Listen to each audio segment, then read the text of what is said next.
presenting Orson Welles as the Third Man.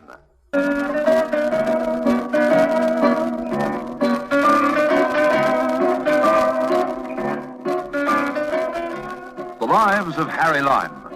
The fabulous stories of the immortal character, originally created in the motion picture The Third Man, with zither music by Anton Karas.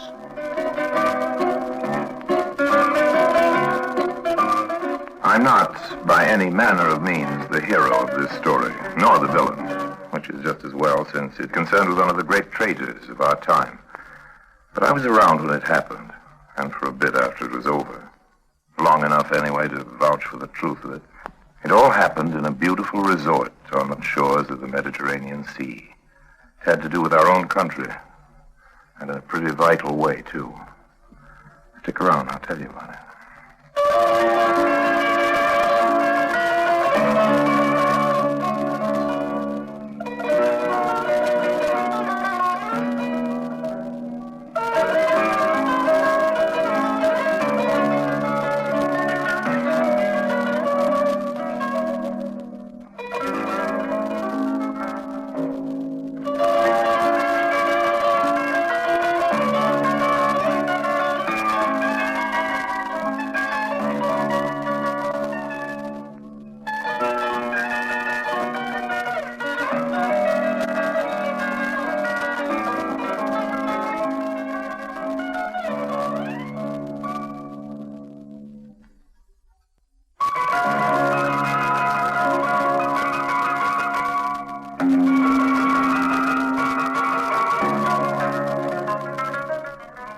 Well, it really started in the casino, or rather on the terrace that leads off it. I'd been playing chemin de fer, or maybe playing is the wrong word. Playing seems to imply a little fun, and the loss of 700,000 hard-earned francs isn't your Uncle Harry's idea of a good time. But that's what happened. That's what comes from trying to keep up with the Greek syndicate and the ex-king of a certain important country in the Near East. The Greeks and the king were too much for me. I was cleaned out. So I say I went out on the terrace for a breather, and there she was. Tall, red-haired, green-eyed, and alone. Oh, my luck must be changing. Excuse me? You speaking to me? Well, there's nobody else around. That's what I mean about my luck. There's just the two of us. What do you mean by luck? I passed your table half hour ago in the casino and you didn't seem to be doing too badly. Well, that was before the Greeks got into the game. How am I doing now? Greeks are still in the game, aren't they? Well, I came here with the Greeks. Well, that doesn't say you're going to leave with them. You always were a fast worker, Harry. See, you haven't changed. Hey, wait a minute. What's wrong? Don't you remember your old chums, Harry? Nada Palese. I'm glad you haven't forgotten. Forgotten? How could I ever forget? But what I remember is a blonde, a beautiful blonde, almost as beautiful as you, almost as beautiful as you, as a blonde. You're forgiven. Well, I didn't ask to be forgiven. Now, listen, Ned, if you change the color of your hair as fast as you change your boyfriend's, there's bound to be a little confusion. Can't blame me if I treated you like a stranger. Well, you were doing all right. Shall we pick up where we left off? Yeah, just now or in 46, in Biarritz, I think it was. All right, just now. What would you be doing now if you hadn't recognized me? I would have been kissing you. Oh, look what you think. Look, honey, I've got a speedboat down at the dock. It's waiting to take me to my yacht. Want to come for a little spin? Your yacht? Well, not exactly mine. But I'm very much in residence. That's the right expression. Whose is it? Enrico de Sars. Oh, yeah, the karaoke. I've been in residence myself. Yes, I dare say. But just now, Enrico's off to Paris, and I've got the run of the boat. Oh, it's very enticing, darling, but I mustn't forget the gentleman who brought The Greeks? Yeah. They might come bearing gifts. What have they got that I haven't got? There's no answer to that. I know. Money. Clever boy. How'd you guess? Wait a minute. Wait. What else is there for me to do? No, seriously, Harry, there's something I want to talk to you about. Well? You're probably the only man I could tell this. Okay, honey, okay. What's worrying you? Well, I know I sound like a crook in a comic book. It's got something to do with the security of our country, Harry. With atom bombs and things like that. Is this on the level? Yeah. Yes, you aren't kidding. I can see that. Well, come on, let's go somewhere where we can talk. Yeah, but where? What are you grinning about? I'm just going to say. Yeah? Well, there's always the yacht. Oh, you're hopeless. All right, come on, let's go.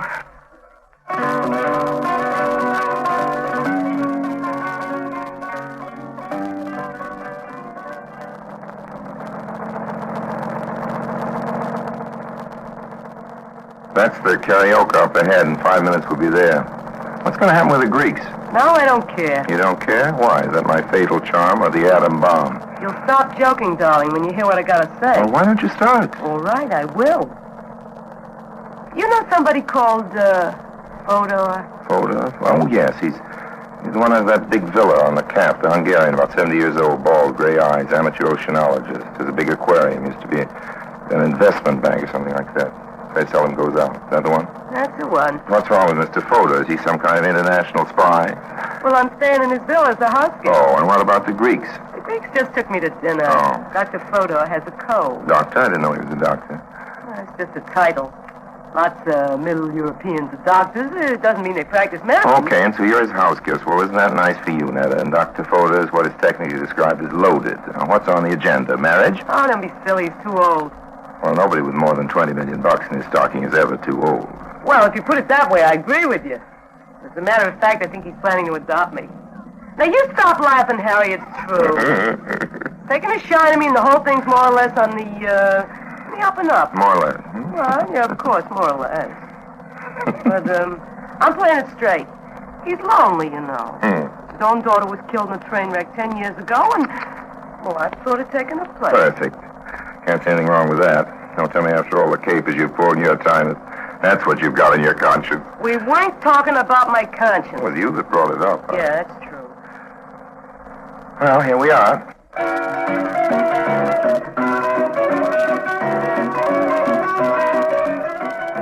A beautiful yacht, a beautiful night, the Mediterranean, a moon, and one of the most attractive girls of the century. And the whole thing, from a strictly romantic point of view, was completely wasted. Yes, believe it or not, when we got up on the deck, she wouldn't even take a drink. When I tried to kiss her... No, Harry, please. I honestly and truly want your advice. This isn't a gag or a racket. It's something serious. Okay, honey, okay, go ahead. Well, first of all, I'm not the only house guest at the Villa Giulia. Villa Giulia, you mean, yes. Yeah, of course. That's the name of Fodor's place. Yes, up on the Cap. Well, for the last 3 weeks, there's only been 2 of us. In the guest house, I mean. Yeah. Me and this scientist, Hans Convext. Convext? Yeah.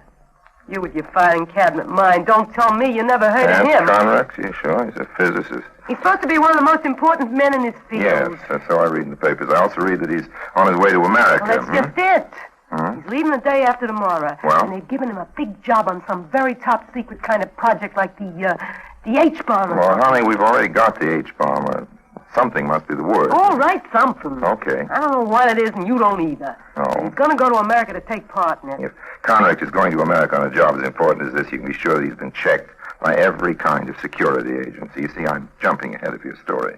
I'm guessing you think this scientist chum of yours is some kind of spy. I'll say that. But look at the other people, leaders in their field who've already betrayed us. Yeah, that's true. You see, the trouble is there's no way of telling what's in these people's minds. Their backgrounds can be perfectly clear, nothing to prove, but all the time they can be thinking not in terms of our side, but of the other. I know all that, kid. Get to the facts. What's on your mind? You think Fodor's in it, too? Oh, no, of course not. He's really a sweet guy. Sure, I'm in it for what I can get out of him, but still, I like him. He's no communist. Well, his dough, he doesn't need to be. Huh? Doesn't have anything to do with it. You know that as well as I do. Sure, go on, honey. Go on. Well, Dr. Fodor has a telescope. Not just an ordinary telescope, but a high-powered one. Up on the roof of the villa. There's all kinds of gadgets like that. Yes. You know, in many ways, he's just like a little kid. Well, anyway, one day last week, I was taking a sunbath, and I happened to look through that telescope. Well, this convict, he's a funny kind of guy, Harry. He keeps to himself. He's very quiet, very polite. Here, have a little champagne. Won't stop the H-bomb. Thanks. Mostly, as I say, he keeps to himself. And almost every morning he goes out fishing in a little boat. So when you looked through the telescope, you saw him in his boat. Well, here's looking at you, honey. And what was he doing? Fishing. For what? Fish. Honey, is that what we're being so hush-hush about? Lots of folks go out in little boats and fish for fish. Yeah, but there was another little boat, and it came up to Connick's boat. I could see them just as plain as if they was next to me. There was a man in the other boat in a dark suit, and he gave Connick a comic book, and then he rode away. Thrilling. Will Conrick read the comic book, or will he return it unopened? Will you please stop kidding, Harry? This is serious. Well, let me tell you about the other man. I saw him plainly so I could recognize him later when 2 nights afterwards he was standing in front of a kiosk buying a newspaper. I happened to be walking by with one of the Greeks. They're very clever boys, those Greeks. They recognized him. One of the boys did anyway. And that man who gave Convict the comic book is a communist agent. He was well known in Greece just at the end of the war. His father was a Greek, his mother was a Russian, his name is Polyog, and he got out of Greece just in time. There was a price on his head, Harry. He's one of the big agents from Moscow. This isn't gossip or hearsay, it's the truth. And here, wait a minute, when I get my bag open, here it is. This is the comic book. No, it's just a comic book. There's nothing comic about that Paleog. You should hear the Greeks on the subject. Can you trust them? On that? Yeah. Okay, honey, you've convinced me. I'm signing on. Tomorrow, you take me over to the Villa Julia and introduce me to Dr. Fodor, and then... He's my pigeon. Leave him alone. If you want me to help on l'affaire Conrict, that's the only way. Don't worry, I won't try to persuade Fodor to adopt me. I just want to get next to Conrict, and then we'll see. Well, you haven't got much time. Remember, he's leaving day after tomorrow for America. I remember. Well, all I can do is try. Finish off the champagne, honey. Why? Because it's good champagne. I'd hate to see it stand there and get warm. There's nothing we can do tonight. Raise your head. You said that before. I'm under your tricks, Mr. Long. That's good, honey. It'll save us a lot of time.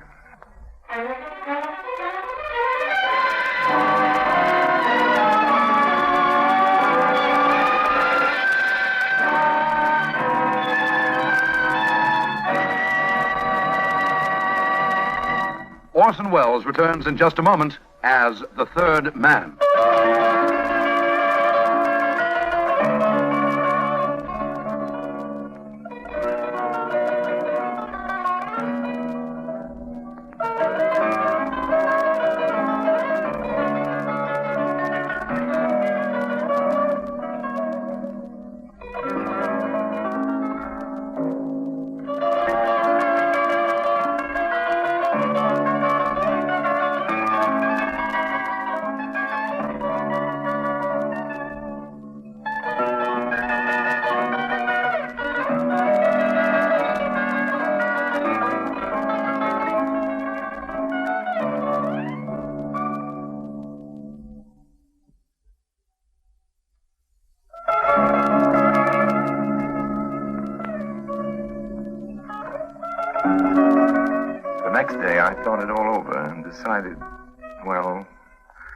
I decided Neda's story at least deserved looking into.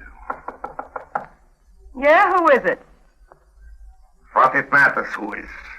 He's knocking on door, so you open.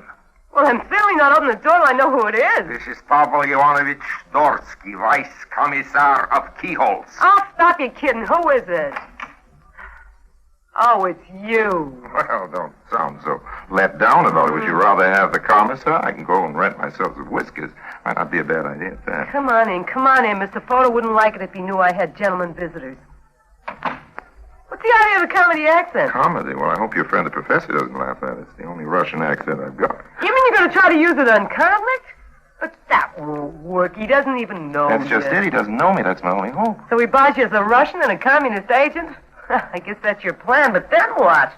What do you accomplish? Well, that, honey, is something I couldn't tell you, but at least we'll be further along than we are now. Yeah, no. You're just doing it to test me, to see if there's any truth. Can you blame me? The whole thing would be just in your mind, after all. Well, if that's all you think of what I've told you, if you're only treating it as a joke... Honey, if you know of a better detective, hire him. You won't hurt my feelings. Oh, Harry. Now you're the one that's getting sore. I know what. What? Let's kiss and make up. Oh, Harry. Harry, what? Nothing. You're forgiven. Come on. Let's make up again. Neda told me that both of the boats, Conrict's and the other that went out to meet him, had flown a striped jersey as a sort of flag on the masthead. Well, obviously, that was the agreed-upon identification, so I got myself a striped jersey of my own, chartered myself a little sailboat, and started cruising up and down in front of the Villa Julia and hoping. Oh, yes, I forgot to mention the comic book. Neda had comped the professors out of his room, so I went and got 2 more comic books just like it. And I tore my 2 comic books in exactly the same way. And then when Neda put one of these back in the professor's room, of course, now he had a comic book, the torn place of which would match my comic book and nobody else's. Well, The jersey on the mast finally worked, and out came Conrict in his own boat flying his own jersey. He looked fairly startled when he saw me. Not that he knew me as Harry Lime, because he didn't know Harry Lime, but I was somebody new in the striped jersey and torn comic book line, and the professor, for all his brilliance in his own field, was a little slow thinking in the spy department. But where is the other? The other what? That was me, of course, in my best Russian accent. You speak of my colleague, the one that's been meeting you here in the water before? Yes, I don't know his name, of course. Ivan is traitor. What? You heard me. He's a traitor. You know what that means? But certainly. You mean he has betrayed the revolution? Was he in the pay of the Americans? Yes. If he tries to communicate with you again, you must refuse to see him or to talk. This is orders.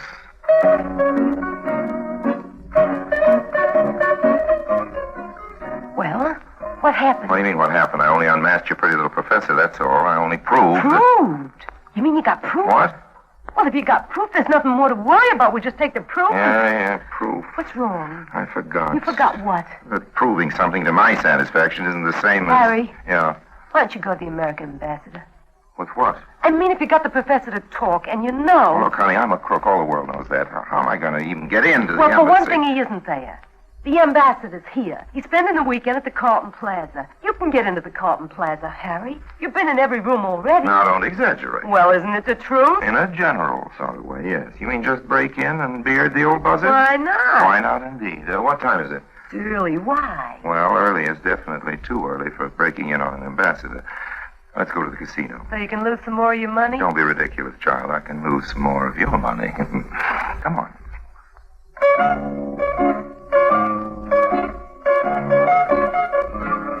About 2 hours later, I climbed up the side of the hotel, let myself into the ambassador's room.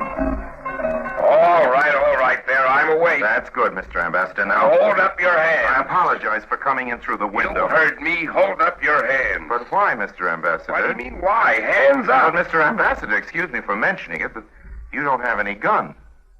Oh. You see, when people ask people to hold up that How hand... do you know I don't have a gun? Because I can see. Oh. Well, the explanation's quite simple, Mr. Ambassador. Well, I've been anyway. crawling up from one balcony to another in the darkness, so my eyes are accustomed... All right. What do you after? My money, it's in my pants pocket. Take it and go away. I'm asleep. I don't want your money, Mr. Ambassador. Just a minute of your Oh, time. that's worse. Everybody wants a minute of my time. Now they've taken to breaking into my bedroom to get it. From now on, I'll have to sleep with an undersecretary under my pillow. Mr. Ambassador... Please make it quick. I know you're armed and I'm not, but in common decency, if you had the remotest idea what my schedule is You like, know of you a wouldn't certain Professor Conrict. What about him? Well, he's leaving for America day after tomorrow to take charge of... I know. What about Conrict? The communist. Everybody says everybody's a communist. Got any proof? I can prove it. Good. How? Well, I talked to him this afternoon. And? He admitted he was working for the Kremlin. Got any witnesses? Witnesses? Got a tape recording? Oh, no, this happened out in the water. On the water? Yes, in a couple of boats. I pretended to be a Russian agent. With no witnesses? Well, no, Mr. Ambassador, but I can assure you... Oh, you can you? By the way, who are you? Well, it doesn't matter who I am. Of course it matters who you are. You're making a very serious accusation. Hey, where are you going? Away, Mr. Ambassador. That's where I'm going. Away. I've certainly understood that I'm making a fool of myself. Now, hold on a minute. Excuse me, Mr. Ambassador, but why? Because maybe you've got something. Of course I've got something, Mr. Ambassador, but what, if you'll excuse my impertinence, what in the blue blazes can I do about it? Good night now, sir. And pleasant dreams.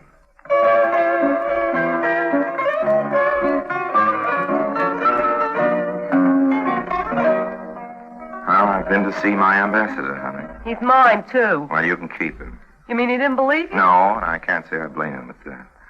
Anyway, he told me to go ahead and see what I could do. Sort of indicated that nobody'd stop me, he said. Nice of it, wasn't it? Very. And Conrict leaves for America tomorrow night. You got less than 24 hours to do it in. Do what? Pass a miracle? See, the whole trouble is I'm who I am. It's just my word, that's all. My word is all I've got to offer, and that isn't worth a Confederate nickel with a hole in it in the black market. Where you going? Down to the boat dock. You mean you got another meeting with... Yeah, at high noon. Got to see a man about a bomb.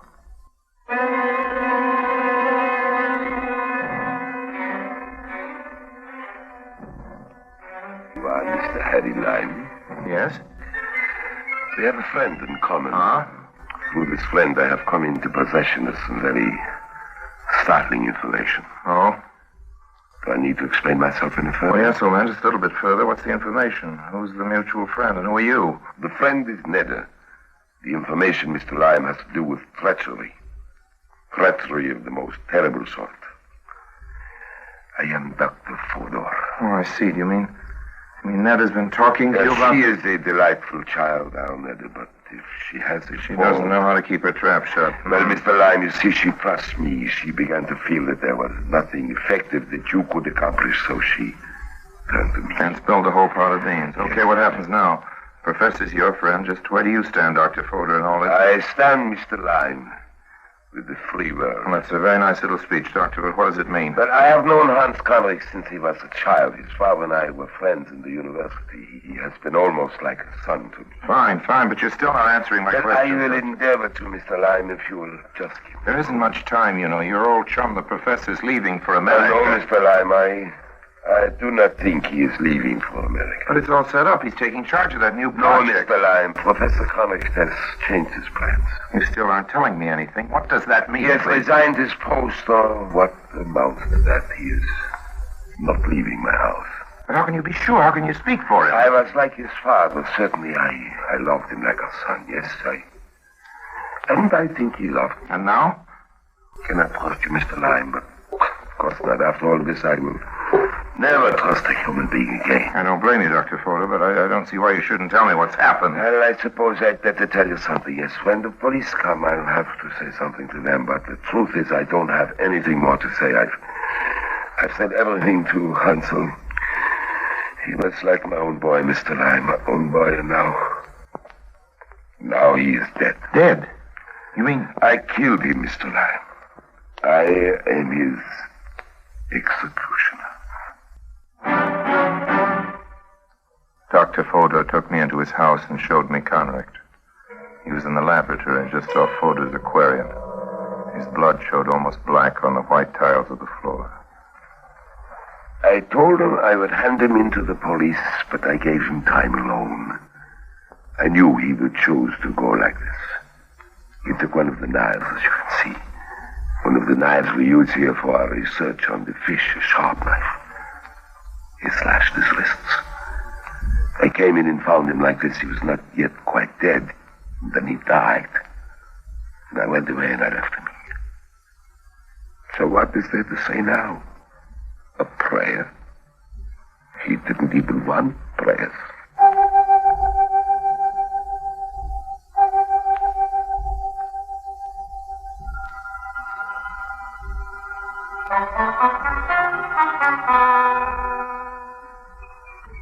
Harry, what's happened? I was away at the casino and just now I got back in the butler. Yes, what did the butler tell you? Something awful had The happened. butler hasn't told you half of it, Netta. At least I hope he hasn't. Anyway, there's one less traitor in the world. And you're the one that did it, Harry. To the professor, Well, not exactly, but you might say I was around at the time. And now what? What do we do? What do we do, Wally? What does anybody do nowadays? We just go on the way we're going and hope. Hope for what? Well, the convicts of the world are in the minority, for one thing. There's just a few of them and lots of the rest of us. What do you mean by the rest of us? I'm not too sure. I can't say it, kid. I'm sorry. It just won't come out in words that don't sound like wilted oratory on a late afternoon on the 4th of July. When I get corny, real corny, I know about it in advance, and now I feel it coming on, so I figure we better get out of here and go down to the casino. But I've just come from there. Well, you'll go back eventually, honey. Why not now? Come on. I feel lucky.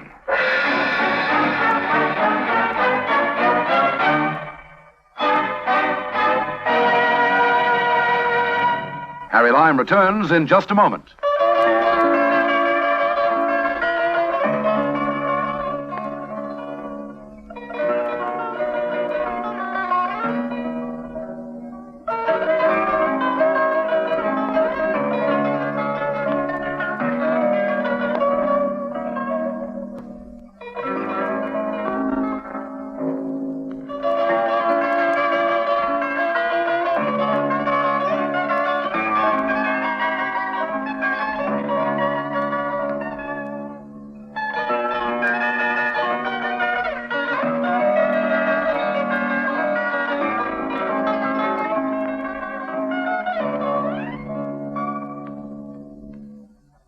And now, Harry Lime.